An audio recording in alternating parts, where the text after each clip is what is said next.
Saludos amigos, aquí estamos en el primer programa del año del 2020 de entrevistas más allá de las noticias. Hoy traigo a ustedes varios temas muy interesantes que tienen que ver con inmigración y que tienen que ver también con política, y para ello tenemos como invitado a José Sandoval, el abogado José Sandoval. ¿Cómo está, José? Bien, bien, Andrés, y gracias por invitarme. Pues esperemos que la gente participe. Sí, y que reciban mucha información que necesitan, claro, sobre asuntos de inmigración. Antes de entrar en el tema de inmigración, hay un tema que me gustaría conversar contigo, que es el tema de las licencias de conducir, que le preocupa a muchísima gente, y mucha gente está atenta solamente a eso, porque una vez se le despojó a los inmigrantes, yo no diría indocumentados, porque incluía también a personas que estaban en proceso de documentación, el derecho de conducir. Eso ha provocado graves problemas en la comunidad. Las madres tienen miedo de llevar a los niños a la escuela, la gente tiene miedo de ser llevada a la cárcel por conducir sin licencia, y de ahí, cuando existía el acuerdo con el ICE, de ahí podrían ser también llevados al ICE. El grupo Cosecha, el movimiento Cosecha, que es un movimiento, tú lo conoces, que ha estado haciendo muchos trabajos con respecto a eso. Ellos están llevando a cabo una estrategia que consiste en buscar apoyo de diferentes sectores. Ayer ellos estuvieron en Lansing y consiguieron el apoyo del Consejo de Educación Estatal. Hay en el Congreso un proyecto de ley para darle licencia, para eliminar el asunto de que hay que presentar una prueba de presencia legal para dar licencia. ¿Tú crees que eso pueda caminar? Bueno, yo creo que tienen más posibilidades que las que teníamos hace un par de años. Correcto. Pero por otro lado, acuérdate, hace años también hubo una propuesta, de hecho, la dábamos por hecha. Había un legislador, Tobokman, que insistía que estaba trabajando y todo iba a llevarse a cabo. Nunca prosperó. Yo creo que el movimiento Cosecha está haciendo bastante trabajo y muy bueno. Sí. Esperemos que la mesa directiva, el Consejo de Educación, sí, tenga suficiente influencia con los legisladores para tratar de que pase la legislación necesaria. Es interesante cómo se dan las cosas aquí en Michigan, porque sí, cuando son cosas que afectan a la comunidad migrante, sí, le da a los legisladores copiar, por ejemplo, en este caso de California. Correcto. Hicieron lo mismo, trataron de hacer lo mismo cuando la propuesta 187 en California, sí, las licencias en el 94 la quitaron en California, y aquí copiaron eso. California ya está dándole licencia a todo el mundo y cuidando más a la comunidad migrante, y Michigan está retrasado, es mucho más conservativo, por no decir otra palabra. Sí. Pues yo creo que hace mal a la comunidad y también a las arcas del gobierno, porque tuvieran más dinero, hubiera más protección. Y la seguridad en las calles. Y también la seguridad, porque la gente entonces tuviera que hacer exámenes para obtener sus licencias, y sabríamos que son aptos para manejar, para conducir un automóvil sin problemas. Se han sometido varios proyectos. El último proyecto que se sometió, creo que está para discutirse próximamente, no sé exactamente si vaya a tener futuro, porque todos los demás se han caído, y todavía la mayoría en el Congreso de Lansing es republicana. Claro, hay que tomar en cuenta que le están prestando más atención a nuestro presidente y su paranoia en contra de la comunidad migrante. Sí. Irrazonable, pero es lo que tenemos ahora. Esperemos que no esté por mucho tiempo, pero sí, es lo que tenemos ahora.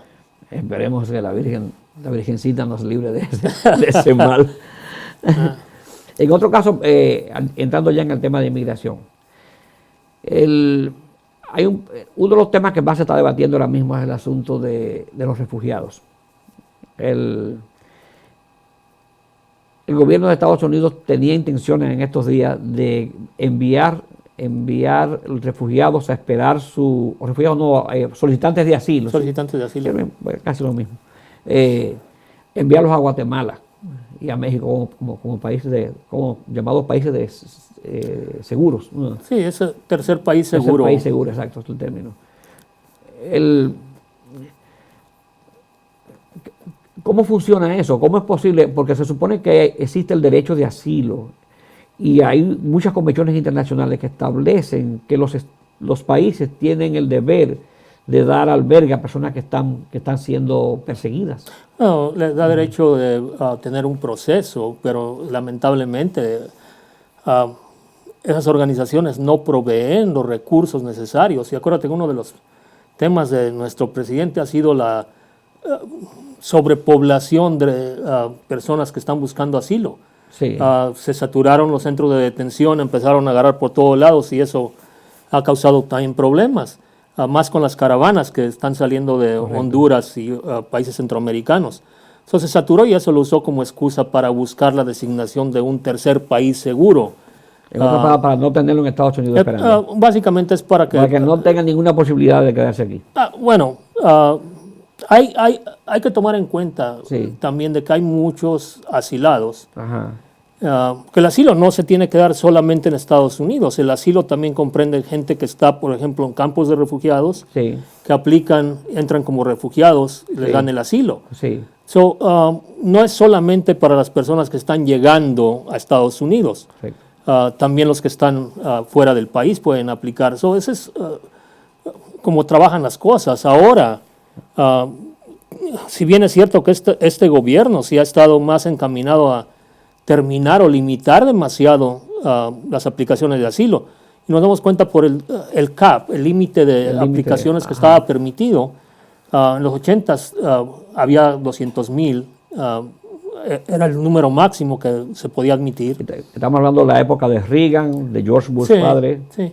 Y todavía hasta el gobierno de Obama, en Sí. el 2017 todavía había un cap de 110,000. Sí. Pero a partir de la presidencia del actual presidente, Señor mandatario. el señor mandatario, se ha reducido y él mismo fue de 110 a 80,000, a 50,000 y ahorita está en 30,000. El número de refugiados o asilados Sí. se ha reducido. Y, en el año pasado entraron menos de los 30,000, entraron 26,000 personas. Estados Unidos era conocido mundialmente como el país de acogida.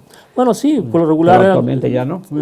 era el primer lugar y todo el mundo se quejaba, pero no tanto. Sí. Ahora, por primera vez, Canadá está en primer lugar, Estados Unidos ya no representa el primer lugar humanitario, vamos a ponerlo de esa forma.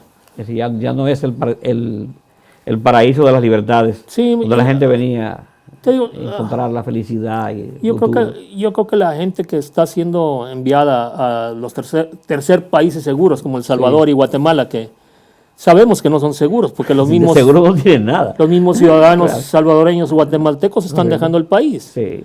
Eso fue un movimiento de política entre Trump y los presidentes de esos países para que aceptaran la designación. Acuérdate, México no la quiso aceptar. Correcto. A pesar de que... Lo que es raro que Jimmy Morales también se opuso, siendo tan amigo de Trump. Bueno, sí, porque en realidad no pueden decir que es un país seguro. Están perdiendo a la gente por los problemas económicos y de violencia que existen. Y los presidentes que entraron en el acuerdo con Trump Sí. aceptaron la designación. Sí. Es por eso que ahora el gobierno americano puede enviar a las personas que llegan a la frontera a aplicar para asilo, los están enviando a Guatemala, los pueden enviar a El Salvador. México todavía no es un tercer país seguro, aunque tiene miles y miles de personas buscando el asilo en la frontera por necesidad, pero nunca aceptó la designación. Y hablando ya de las medidas que toma el gobierno, que ha tomado esta administración para negarle de cualquier manera la posibilidad a la gente de otros países de venir a vivir aquí. Claro, siempre y cuando no sean suizos, porque recuerda que él dijo una vez que por qué no traemos a gente de Suiza y de esos países europeos. Claro, es racista en sí, siempre hemos sabido eso. Racista, y no lo esconde, en realidad siempre, quizás por tontera, por lo que sea, pero está en una posición donde las tonteras tienen mucho peso. Sí. Y en ese afán de impedir que la gente pobre llegue a Estados Unidos, para decirlo de otra manera, está el asunto de las medidas que se han venido tomando, como por ejemplo, afortunadamente algunas cortes han detenido las intenciones de castigar a los residentes legales que reciben ayuda. ¿Te refieres a la carga pública? La carga pública, exacto. Eso apenas está solicitando también que se revise a nivel de la Corte Suprema, sin esperar la decisión de la Corte de Apelaciones. Ellos están tratando de llevarlo a la Corte Suprema sin pasar por la Corte de Apelaciones. Bueno, estamos en espera de la decisión de la Corte de Apelaciones. Okay. Antes que eso está pidiendo que se revise. Puede ser que pronto tengamos una decisión en cuanto a... ¿Tú crees que sea posible que la Suprema Corte o la Corte de Apelación falle a favor del gobierno? Yo creo que puede limitar o decidir en parte a favor. Porque lo que va a decidir es el caso. Si llega a la Suprema Corte lo que va a conocer es la ley, es decir, si se aplicó o no la ley, o mejor dicho, si es constitucional o no constitucional. Claro, pero hay que tomar en cuenta, Andrés, que esa ley ha estado en sí desde 1952, simplemente que no se había aplicado. Te voy a decir, una de las cosas que yo he visto en esta administración, muchas de las veces no es claramente ilegal el curso que está tomando, sino es una posición mucho más severa. Y los jueces mismos, yo creo que están recibiendo instrucciones de aplicar la ley, pero de una forma mucho más severa. La interpretación está siendo demasiado extrema para evitar beneficios para la comunidad migrante o evitar que los obtengan. Pero la ley de carga pública ha estado en los libros. Pero también con la penalidad de deportación. Siempre ha estado con la penalidad de deportación, pero no se ha llevado a cabo, no se ha enforzado. Esta administración lo que está haciendo es llevarla al extremo y decir, tenemos que enforzar esta provisión de la ley. Entonces quiere decir, si la ley existe y no se ha puesto en práctica prácticamente, bueno, quiere decir que es muy probable que una corte de apelación le dé el fallo a su favor. Es posible, pero también hay que ver que muchas de las veces en muchas instancias, en contrato, por ejemplo, si una provisión no se lleva a cabo, la otra parte está haciendo waive o está diciendo no me interesa enforzar, y depende del tiempo en que se haya hecho. Puede ser que la Corte diga, nunca te interesó enforzar esta, ¿por qué ahora? No hay una provisión constitucional que establezca que una ley en desuso desaparezca. No desaparecen las leyes solamente porque sí. De hecho, hay leyes de bigamia, por ejemplo. Pero no se crea una especie de jurisprudencia. No, cuando pasan varios casos donde personas que han recibido ayuda no han sido condenadas, no han sido deportadas, ¿no crea eso una especie de jurisprudencia que permita que se establezca como un hecho, como una prerrogativa legal la no deportación? No, si hubiese lenguaje en la ley que dijera que al no enforzar una provisión legal es eliminada automáticamente o se elimina después de determinado tiempo, entonces sí, pero no existe eso. No, y es por eso que hay leyes arcaicas, hay leyes que están demasiado en desuso y simplemente cuando... Y están ahí. Si se le ocurre a un fiscal y las encuentra, las puede aplicar, aunque puede ser que el juez que las oiga diga, ¿y esto de dónde salió? ¿O por qué ahora? Después de tanto tiempo no te interesó, ¿por qué ahora? Pues entonces que todavía en algunos estados hayan leyes de ahorca. Claro, eso existe, pero es muy posible que la Corte Suprema también encuentre la forma de proteger a la comunidad migrante y decir, después de tanto tiempo hiciste que las personas se confiaran en que esta ley no estaba en uso, no vamos a ir al extremo como quieres, pero vamos a empezar a partir de ahora poniendo estas condiciones. Hay campo para que la Corte Suprema decida un poco de protección para la comunidad, pero la ley ha estado ahí. Correcto.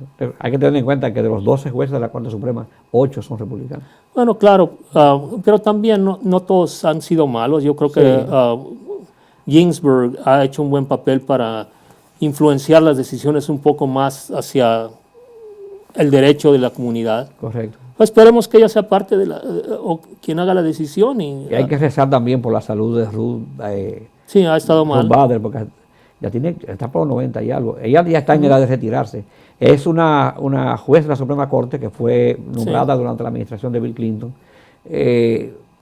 Una mujer muy valiosa, se ganó el prestigio de ser una defensora de los derechos ciudadanos cuando logró que se eliminaran una cantidad de leyes que establecían el sexo como una prerrogativa para el hombre o la mujer. Entonces, es decir, porque es mujer gana menos, porque ese tipo de cosas. Y todavía estamos trabajando en eso. Y todavía la diferencia en ganancias por el género todavía está bastante pronunciada, pero todavía existe una cantidad de leyes que cuando ella luchó contra esas prerrogativas negativas, todavía eran, si no mal no me acuerdo, unas 218 provisiones legales que se basaban en el sexo de la persona. Sí, pues, cuando yo estaba en la escuela de Derecho, algunas de las veces decían comentarios que las mujeres rechazaban, porque básicamente decían, bueno, ¿quiénes son los que han impulsado las leyes? Han sido los hombres, porque son los que tienen la posición necesaria para impulsarlas. No han buscado la asesoría femenina o la participación femenina. Eso ha estado cambiando también. Esperamos que ella se mantenga en salud. Te digo eso porque si ella se retira o se enferma y no puede seguir, es la administración de Trump a quien va a reponer. Quien va a reponer. Y entonces tendríamos otro juez conservador en la Suprema Corte de Justicia. Sí, pues esperemos que no, porque ya con Goruch, el que vino de Utah, es suficiente. Sí. Ya.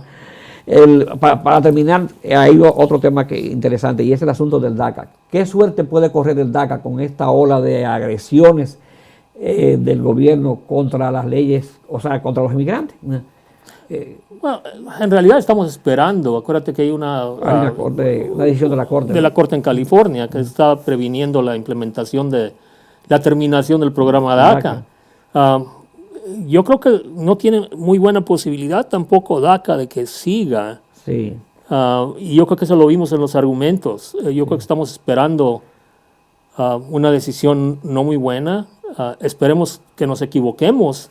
Sí. Como te digo, busquen la forma de darles la habilidad de obtener la residencia a tantos jóvenes que han hecho bastante bien para el país. Es la gente que el mismo Trump quiere en el país. Son personas que han sido bastante efectivos en él no los quiere porque no son suizos. Es el chiste, que yo creo que nacieron con la piel de color equivocada, pero no es culpa de ellos. Yo creo que esperemos que las cosas marchen bien, pero no se mira muy bien después de los argumentos. Es recomendable que todos los muchachos que tienen DACA ahora renueven su DACA, ¿no? Debieran de estar aplicando mientras se tenga ese beneficio, porque el permiso no se va a eliminar solamente porque la Corte decida. Sí, yo creo que lo que va a pasar es que no van a inscribir más personas. Claro. Pero si se aprueba, claro. Claro, hay que impulsar a la gente también a que siga renovando a cualquier costo, porque no hay nada peor que quedarse en un limbo, y si las cosas resultan mal, simplemente hay que recordar que tienen los datos de toda la gente. Sí. Esperemos que les prohíban usarlos. Una catástrofe sería. Esperemos que les prohíban usarlos, lo mismo que hicieron con las provisiones de la amnistía en los 80s. Correcto. Y de hecho, no toda, hubo la otra de legalización donde no se protegían los récords. So, esperemos que cuando menos hagan algo así los jueces de la Corte Suprema para evitar una catástrofe como la pones. ¿Algún tema que quieras más? Esperemos que la gente, los muchachos de DACA no debieran de salir a tomar o conducir bajo aliento alcohólico por cualquier razón. Sí. El gobierno ahorita está usando cualquier razón para terminarle su DACA. Que sean más cuidadosos en estos tiempos mientras esperamos una decisión. Y yo creo que estamos creciendo. Y a veces le digo a la gente, bueno, crecemos para hacer decisiones. Esperemos que la gente de DACA no tenga que hacer decisiones drásticas y que puedan continuar con su vida en la forma que lo han estado haciendo. Correcto. Y esperamos también que este año sea el último de este gobierno. Esperemos que estos días las cosas cambien. Las cosas cambien, aunque el Senado es republicano y no se mira muy bien lo que estamos oyendo. Sí, ya Mitch McConnell prácticamente amarró todo para que no pasara. Pero yo creo que en las elecciones debieran de pagar los republicanos por las tonteras que están haciendo, porque, mira una cosa, este presidente ha dado al traste con los atentados. Sí. Por ejemplo, él intentó sobornar a un funcionario Sí. público de Ucrania. Sí, Pero su excusa fue que al final de cuentas entregaron el dinero. sí. Bajo esa lógica, nadie debiera de ser culpable de ningún intento de cometer ninguna ofensa, Correcto. siempre y cuando no la cumpla. Ha hecho demasiadas cosas que en realidad ponen en vergüenza a este país. Ya. Esperemos que los republicanos paguen por eso en las urnas, ahora en noviembre.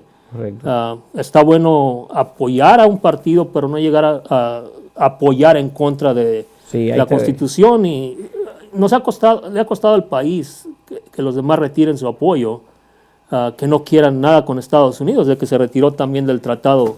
Es que hay un límite de solidaridad con tu partido, es decir, Claro. tú eres solidario con tu partido, hay un límite, la lealtad tiene un límite también, tú no puedes ser leal al presidente porque sea presidente de tu partido hasta la estupidez, No, eso es. y eso es lo que está ocurriendo. Ya, Ya. Esperemos que cambien las cosas. Esperemos que cambien las cosas. Bueno, señores, llegamos al final ya de Entrevista Más Allá de las Noticias.